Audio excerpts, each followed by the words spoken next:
Welcome to the BumbleKast. I'm your host, Ian Flynn, the Bumble King, and joining me as always is my Bumble co-host, Kyle, JCRB Krause. Hey there, folks. We're here. We're back. It never ends, does it? Thanksgiving is over. Black Friday is over. The stream is over.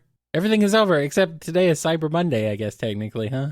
Yeah. When this comes out, at least, not the day we're recording it. Because we don't record on the day you hear this. We're not a live show. You think we're crazy? We only do the live thing once a month. Why would we do it more times than that? Anyway, hi, Ian. How are you doing? I don't know where I'm going with this. I'm just rambling. I'm amused at your naivete saying that Black Friday is just a day. Well, no, it's not a month-long celebration for some people. It's been Black Friday for the last few months, to be fair. I've been seeing those. I've been seeing ads for that. Black Friday, the same deals as Black Friday. Like, oh yeah, okay, cool. So if every day is Black Friday, no day is. Got it. Although, I guess if that is the course of action and that kind of takes the teeth out of Black Friday itself, so people aren't stomping each other for material goods, then, all right, fine. I'll accept it. That's fine. I think it's Cyberspace Monday. Yeah, that's right. Yes, let's go play Frontiers. I'm going to find the deals. It's a great song. Oh, it's super catchy. Oh, yeah, absolutely. You know what also is great? Yes, I do. Oh, you're supposed to prompt me and say, no, what? And then I say, all our lovely patrons over at patreon.com/BumbleKast, Ko-fi.com/BumbleKast, and our YouTube members who have asked this day's questions. No, I'm not supposed to say yes because I am supposed to say yes because it's yes and Ian, not no, but it's yes and. Anyway, here's a question. Well, the plug's in there. Yes, it's fine. Put plug it in, and here we go. Here's one from the Cartoonist to start us off because their name starts with Z. Have you guys ever seen The Angry Beavers? And if so, what do you think of it? Is it one of those hidden 90s gems that people don't care to talk about anymore? Or do you think nobody needs to know about the muscular beaver anymore? No, Angry Beavers was my jam, man. That was one of my brother and I's favorite Nicktoons back in the day. Did you ever see it? Here's the thing about me, Ian, that we should know by now. I missed most of the 90s and early 2000s cartoons and stuff because I didn't have cable. I lived out in the middle of nowhere and was Gotcha. We weren't exactly rich enough to subscribe to TV back then. So understood. Nope, never saw it. And from my understanding, it's a creator-owned cartoon, so Nick is not inclined to re-release it at all. Yeah. And, pay royalties, which is a darn shame because it's hilarious, especially in the first few seasons where they're finding their feet. It's basically two brothers who are beavers, Norbert and Daggett, and they're, out on their own for the first time. There's parallels to, young adults setting out on their own. And everything is just like this surrealist comedy nonsense marathon, leaning heavily into a little bit of sci-fi and pop culture nonsense. We've said it before on the show. The Halloween special is just hysterical. Mm-hmm. And what the cartoonist is referencing is Daggett, who is the more manic of the two brothers, also provided the voice for Invader Zim. If you need that kind of mental cue, created his own superhero persona, the Muscular Beaver. And I never questioned that naming as a child, and I'm not going to question it here either, because this is a family show. And his brother, who's much more, laid back and chill about things in general, just did not approve and got tired of it, so decided the best way to combat a superhero is to become a supervillain. And so he puts together a better costume, including a bucket with just an eye slot carved into it, and becomes Bad Beaver, master of very evil, terrible things. Well, apparently it's on Paramount Plus currently, and there was a DVD release. Really? Yeah. Really? Yep. Most excellent. Well, then, by all means, check it out. It is a hoot. We had a couple episodes devoted to VHS that we watched religiously. The one, the initial confrontation between Muscular Beaver and Bad Beaver, master of really terrible, evil things. And what was it? I don't remember the specific name of it, but they're being assaulted by old Gramps, a muscle lunge, not muscle lunge, muscle lunge. A legendary fish so large it could swallow a Swede. Okay. Complete with a pop-up book that shows the fish eating a Viking. Oh my god, it's okay. That's pretty good. It's fun. It has its own very weird sense of humor, but once you get into its cadence, it's like, okay, I get it. Yeah, this is just goofy. And again, I cannot stress enough the Halloween special. My god, just fighting all these B-grade movie monsters with action hero Oxnard Montalvo. Watch out, it's the crawling spleen. Oh no. The mad scientist attached an opposable thumb to the spleen and now it's unstoppable. Oh no. All right. Another thing to put on the list, the ever-growing, expanding list of things that I'll never watch. Not because I don't want to, but because there's just too much. All right. Here's a question from Windstar Osprey. You've mentioned that Sega has mandates against making characters based on big beasts like elephants, bulls, or horses, likely because it'd be hard to get them right. Insects, Jewel being an exception because she's cute. I'm not sure that's the reason for the exception, but I'll take it. And to a degree, marine animals. Keep it at MIM. But what about new birds, reptiles, or amphibians? Snakes are probably out of the question, but I think you could get away with a lizard or frog. P.S. If you do make lizard characters, you should probably give them muzzles instead of the round, flat face like Espio, just because it looks weird on them. I think the general direction is they prefer we stick with moderate-sized mammals. Mm-hmm, yep. Because Smithy of the Diamond Cutter was originally drafted as a raven, and that got vetoed, and we went with the lion. So nevermore, huh? Which is probably which is probably for the best because that team was already a little on the nose. But I don't think any of the background extras are ever flagged, but that might be just because they're background extras and it's understood they're not characters. So I don't really know. We haven't really pushed for anything in a while, in that direction at least. Yeah. Guess you probably just don't really need all that many new characters right now. We got more than enough at this rate. Yes. Yeah. Yeah. Here's a question from Quaggle Gaggle. Perched the saddle. It's been a hot minute. I think this podcast has used some more bone talk.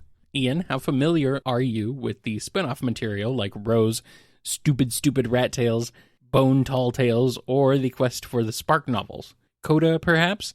Or were you able to make a deal with an eldritch demon whispering into the forgotten midnight and somehow manage to peek at the hidden pages of Thorn, Tales from the Lantern Jeff, locked away? From the Lantern... Okay. Tales from the Lantern Jeff. That's who it is, right? No. You need to do your stretches before you go on that run-on sentence. I guess so. Whispering into the forgotten midnight and somehow managed to peek at the hidden pages of the Thorn Tales from the Lantern, Jeff locked away. If you're willing to say, I'm also curious about Jeff's other stuff like Shazam, Monster Society, or Tukey. Love to hear your thoughts over what, if any of them, you've read or seen. A little bit. I did get Rose and Stupid Rat Tales, I think it was called. Or, yeah. And Rose, I remember being disappointed because I wanted Jeff Smith's art style, and it's by a guest artist, and they're not bad, but it kind of felt like it took it out of the universe a little bit. And I don't remember being particularly satisfied with the revelations in it, because it was supposed to...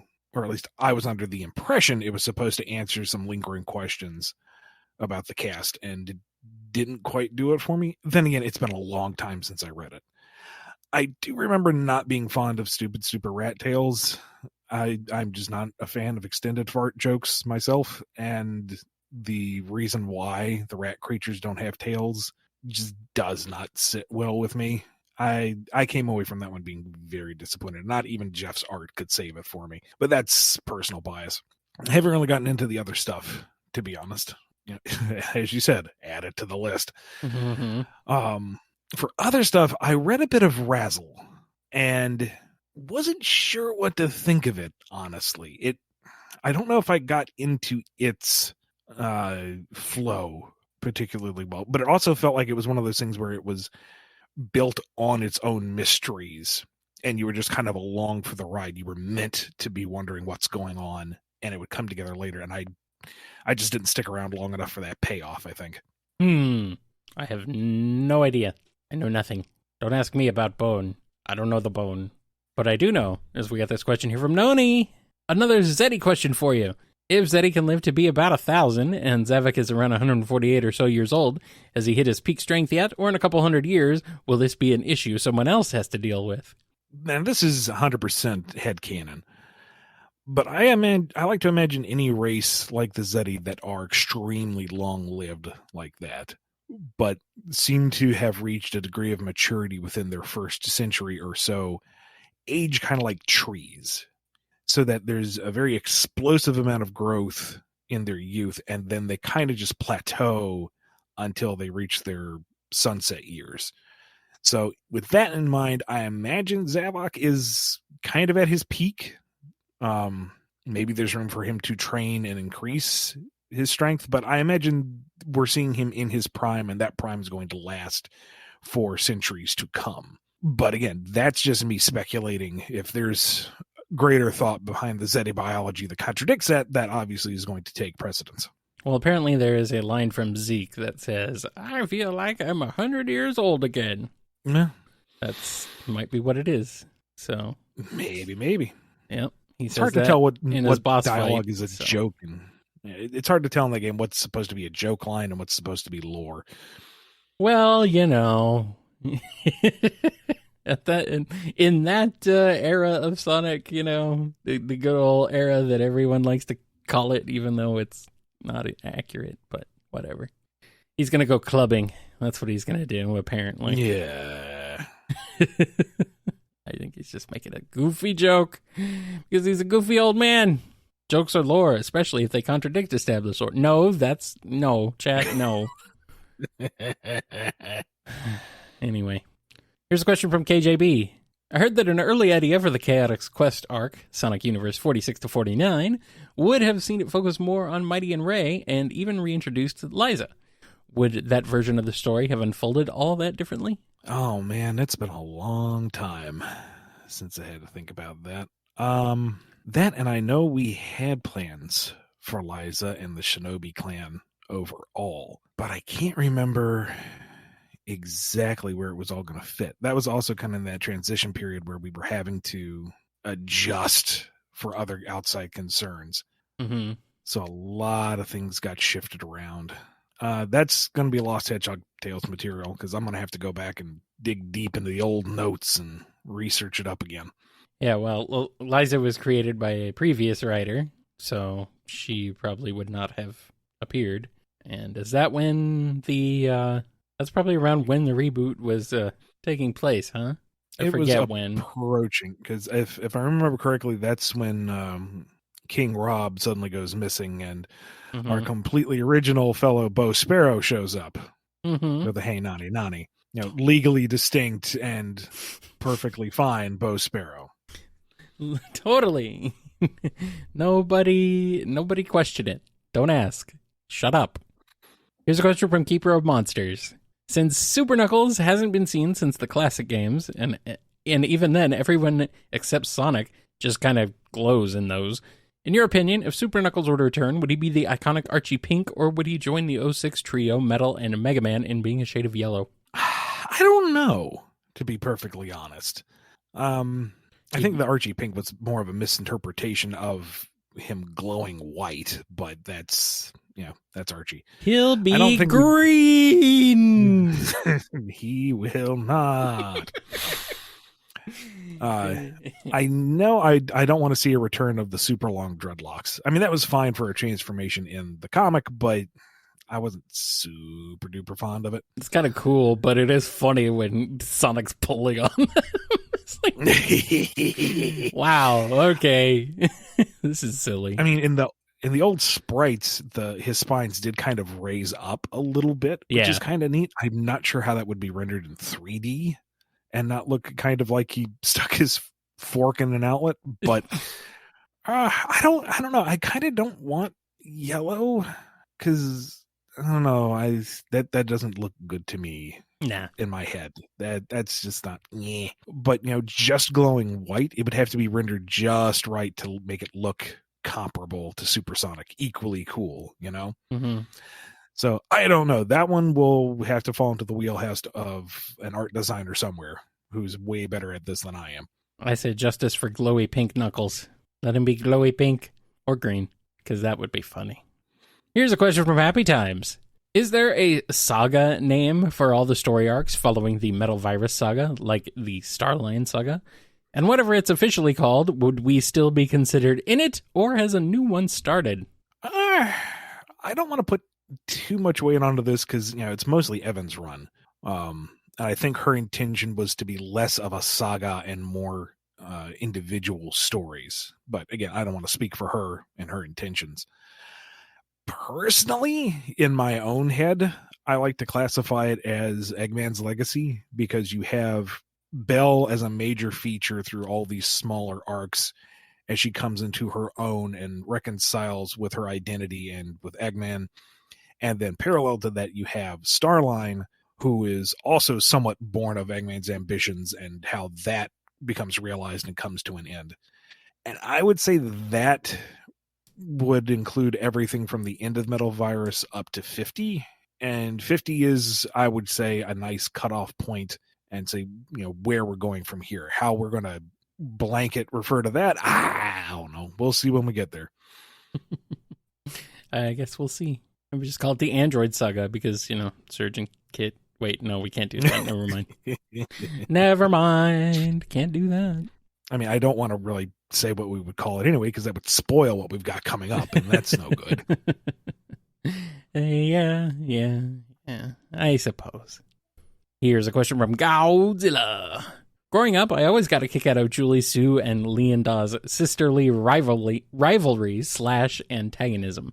But like a lot of things, when looking back with older and wiser eyes, the fact that Lian Da is literally antagonizing someone half her age with extreme prejudice is both hilarious and ridiculous. So I ask you this. Would it have been better to make Lian Da 3 to 5 years older than Julie Sue, do away with him being Citrus Period, or keep things as is with the age gap and just further develop Lian Da's past issues via backup stories like you did when the Dark Legion became the Dark Egg Legion, and when Eggman rebuilt her after she went boom during the Iron Queen arc? Personally, I feel like it would just be better to not make Julie Sue related to her at all. Because it didn't do anything, I mean, sure, it put a chip on Lian Da's shoulder, but she's got a chip on her shoulder about everything and everyone all the time. Well, I mean, this is a franchise. Yeah, this is a franchise where Eggman is way older, trying to murder teens and kids at least half his age. Yeah, But like, Julie Sue, her backstory has a double mind wipe in there. So she has no personal connection. Yeah. To the Grandmaster hierarchy. She never knew Lian Da as family. She never grew up with Lian Da. And as far as she knew, up until the lore dump, it was one of her commanders. There was no personal relation other than Lian Da just seemed to be a jerk. But again, she's a jerk to everybody. And Julie Sue doesn't, once she has this revelation, it doesn't really do anything for her character. She doesn't aspire to take command of the Dark Legion. She doesn't feel particularly one with them anyway. It didn't do anything to inform her or her motivations. So, and all it does is create a bloodline between her and Knuckles, which granted is multiple generations apart. It's not the skeeviest thing in the world, but it's like, why have that detail? Like, her being technically part of the Edmund and Dimitri line does not grant her any greater standing in the story, you know? Yeah. So I would say just cut it entirely if there was room to do so. And, focus on Julie Sue as a soldier, feeling kind of out of sorts with the mission statement of the only thing she's ever known, and maybe finding clarity and new direction with Knuckles. And Lian Da, being Commissar, would feel personally insulted that someone would, walk away from their beloved cyber cult. You would still have that animosity. You would still have the rivalry to a degree. You don't need to have the familial aspect baked in. Yeah, that makes sense. Just something worth dropping. Yeah. Like ages in general. Just don't think about it. Here's one from Philip is Cold. I get the impression that Ian doesn't really like, at all, that Sonic beat Perfect Chaos in his base form in Generations. Why is that? I always thought it was supposed to show Sonic's growth as a person and in power from SA1 to Generations by showing that Sonic is now able to do a task he previously struggled to do more easily. He certainly wasn't able to utilize the boost back in those days. No, but by the same token, I don't like final bosses that can hurt Super Sonic. There's few of them, but when they occur, it rankles. It rustles my jimmies. I'm not happy with it. They don't. They don't really convey that though. Like the growth of Sonic from Adventure versus Generations, really. No, that's pure headcanon on the fandom's part. Right. And it's a nice enough bit of spackle to the lore, but it's not real. It's not legitimate. Yeah. And for me to keep the Chaos Emerald special, to make stuff like Supersonic and Perfect Chaos impressive, there needs to be, a hierarchy. So I don't like Supersonic getting damaged by boss enemies, and I don't like normal Sonic fighting Perfect Chaos, someone who has the power of all freaking 7 Chaos Emeralds. Mm-hmm. It'd be the equivalent of Eggman taking on Supersonic with the Wrecking Ball from Green Hill Zone and managing to thwomp him. I mean, kind of funny. But yeah, it is pretty goofy that it's definitely a weird thing, but oh well. Now, the fight itself mechanically is great. It's arguably better than the SA1 boss fight. Yeah. You know what? No, I'm just going to say it is better than the SA1 boss fight. Fight me. Well, I mean, SA1 in general is kind of janky, and that boss fight is no exception. So, but it's thematically, I'm not good with it. I don't. No, I get it. And our last question before we take a break is from Johnny Be Good. If someone double dog dared you to make the Bean Folk of Beanville, Has-Been, and the Mean Beam Steaming Machine fit back into a Sonic continuity, how would you do it? By the way, I am the one double dog daring you. Fine. We'll make it we'll set it in the classic era, and we'll make it a kind of parallel series, the greatest story never told sort of thing. Mm-hmm. So you have Has-Been on his epic quest in the background, saving all the Bean folk and being the true hero that Bean kind needs, and it goes completely unnoticed by the rest of the classic universe. Of course it does, because you don't want to have to worry about it. You're just going to shove them in the box and ignore them. I get it. Fine. I see how you operate, Mr. Flynn. I see your plot, you rogue. Well, I guess that's fine, because we need to take a break. So let's go hang out with some beans, and we'll be back with more BumbleKast. I don't want to. Been there, done that.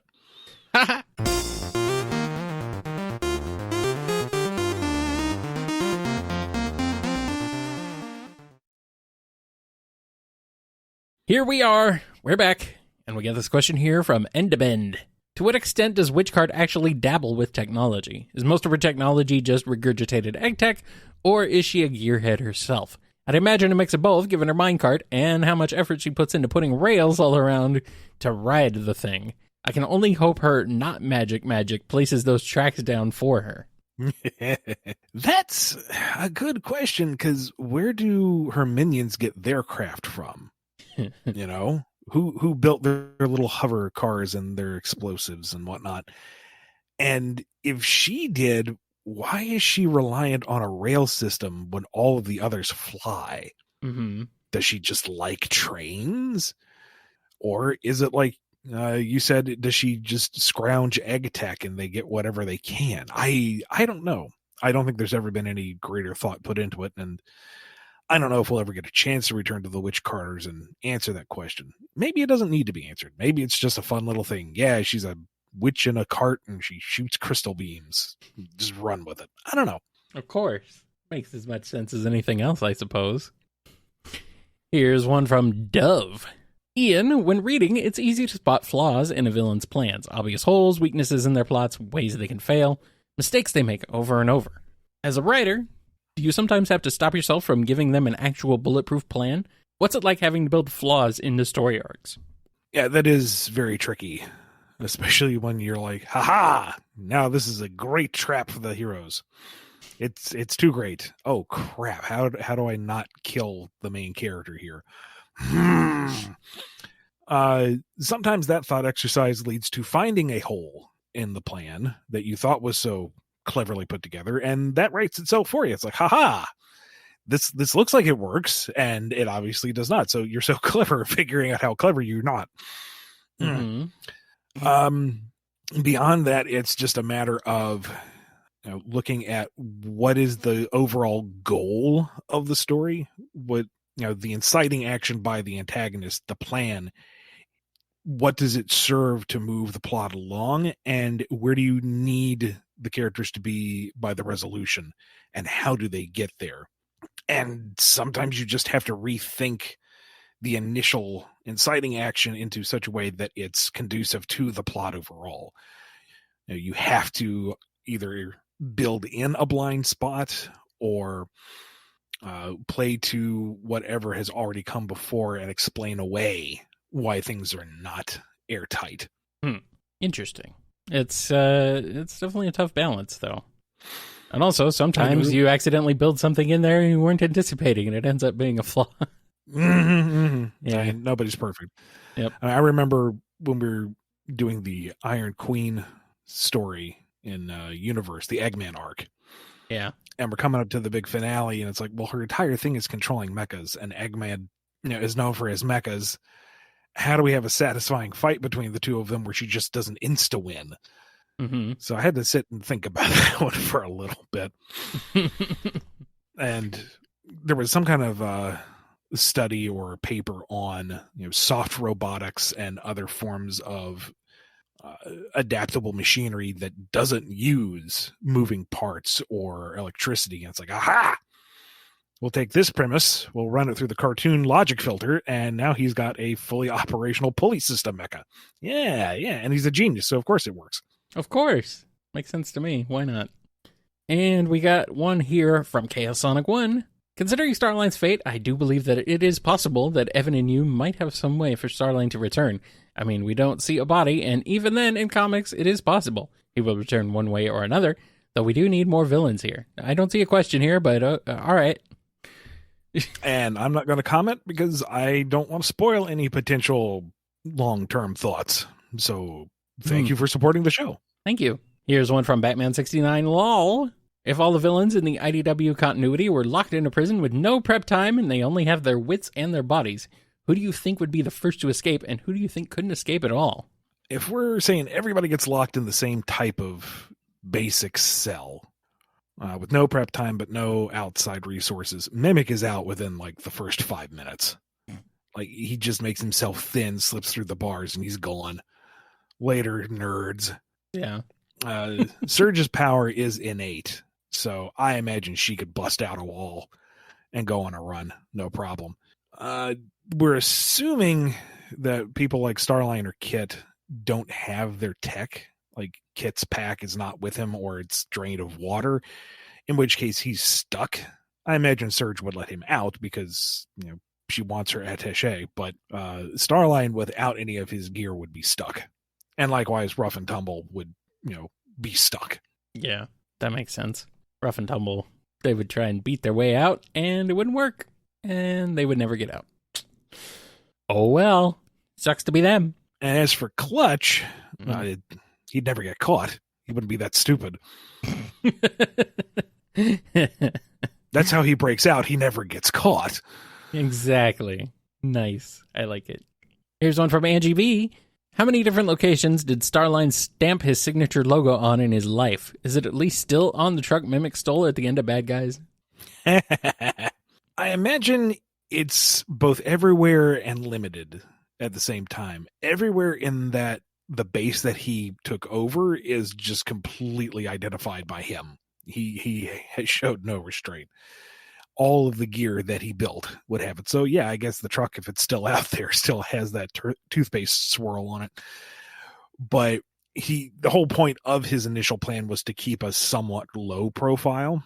So he wouldn't have gone, tagging everything and getting Eggman's attention. So it would have been localized just to his base. All right. We got a question here from Alphamon or Yukin. I know pretty much anything from Chronicles is off limits, but I have to know, since most of Gemeral's Gizoid history is deeply rooted in the lore of Sonic Battle, I mainly want to ask if it's possible if you're allowed to create or introduce other Gizoids into the IDW series. Or is it the same situation as Knuckles, where Gemeral is supposed to stay the last of his kind? I don't think we have a directive on that one, but I'm not inclined to dip from that well again. Part of what made Emerald so special was that he was one of those long lost pieces of tech. He was unique in that way. Nobody really knew what he was. It was very hard to come by, and his loss was all the more tragic because here was this singular individual revitalized and fully formed, and now he had to be destroyed. So bringing back another Gizoid, be like, all right, well, that kind of diminishes how special Emerald was by himself, or why Gemeral is such a special boy in his own right. And what do you do with that? Do you retread Gemeral's story again? What do you do with this other Gizoid? I'm not saying it's impossible. Maybe there is a reason and way to do so, but I'm not particularly chomping at the bit to do that myself right now. All right. And our last regular question for this episode comes to us courtesy of Crooker. I have the ultimate question. Screw power scaling. If Sonic and Goku were to get into a chili dog eating contest, who takes home the gold? Oh, my goodness. I mean, we've seen Goku tear through mountains of food with barely a moment spared to breathe. Yeah. But Sonic can also down an entire dog in like one bite. Just like, I don't know if he even chews. Just yeah. And we haven't seen Sonic tackle chili dogs canonically in the same volume as Goku does. So I don't think we have a broad enough data set to make a definitive conclusion on this. But I would say that they're probably on par with each other. I think eventually maybe we will see how it goes. So, could be fun. I'd like to see it. Anyway, let's get into the Frontiers spoiler zone.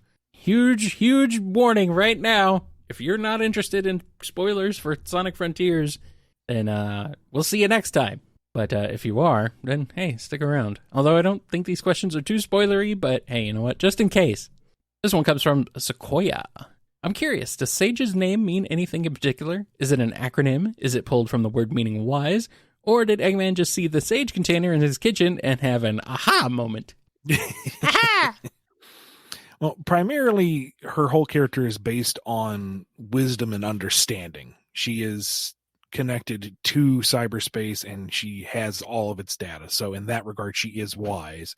She is a sage. It's also an anagram of Sega. Yes.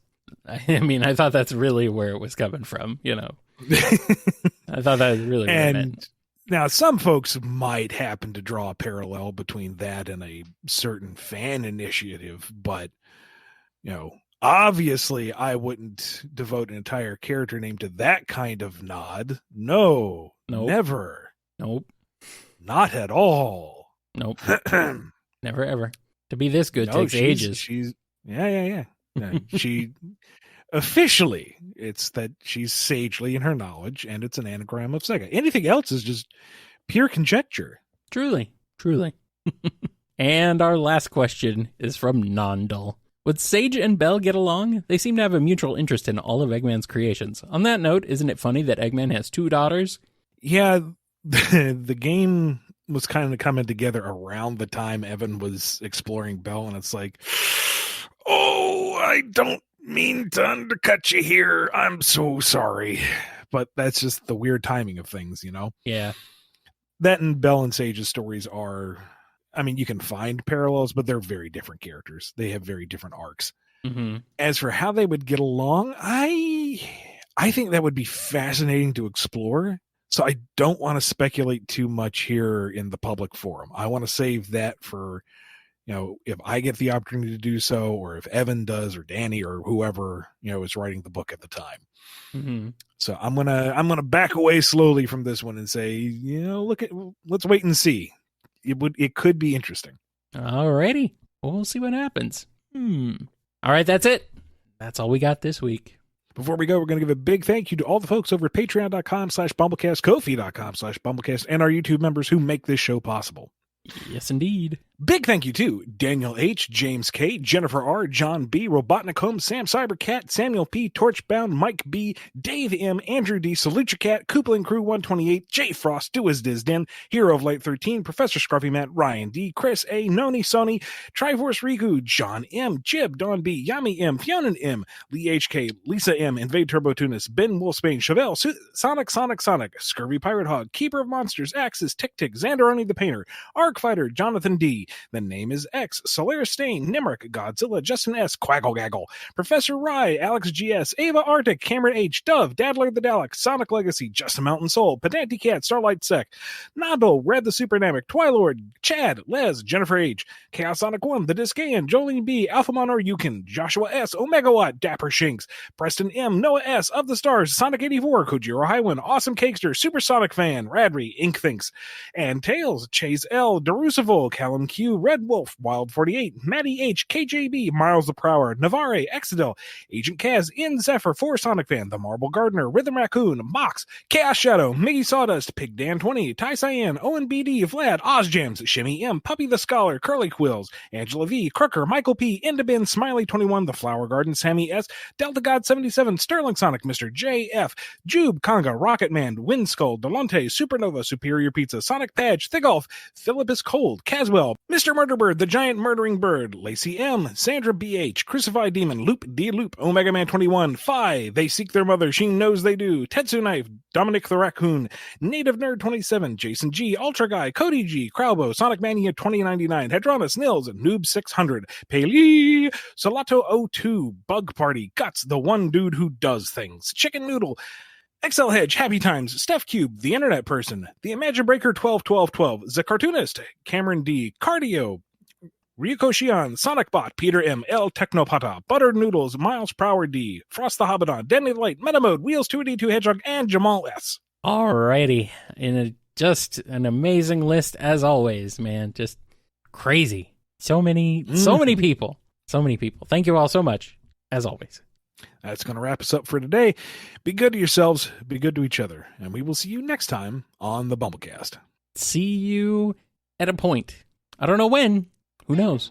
Maybe right now, because maybe you're listening to this in the future, and there's already episodes after this one.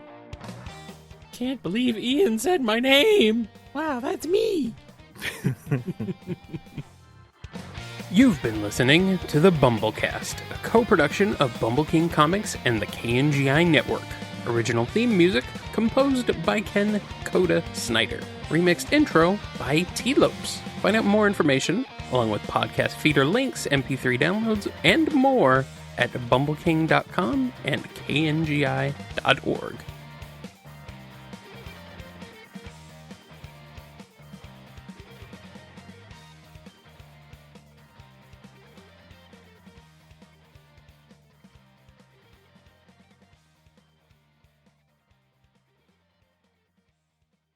I was doing research on something a while back, and the name Douglas is way more hardcore than you would have ever expected. It means like a river of blood. Yeah, that's pretty cool. I almost feel like that's a Homestar Runner a bit. Oh, Douglas. What does that mean? I'm River pretty. of blood. I thought it was. Maybe I'm Oh, thinking. man. Maybe I'm thinking Dennis. Obvious exits are north, south, and Dennis. Okay, here we go. Douglas. Yeah, there's Homestar Runner Wiki. There's a whole article on Douglas. Oh, Lord. Douglas is a random name that Strongbad used during cheat talk to test the speech ability of the cheat. That's right. I remembered it from somewhere. Yes, cheat talk, the Strongbad email number 55. So he was trying to get, when he's trying to get the cheat to actually say Douglas. No, he's trying to get Strongbad to say Douglas, too. Yeah, that's right. I knew there was some Douglas thing to do with Homestar Runner. There's always something to do with Homestar Runner. It always comes back to Homestar.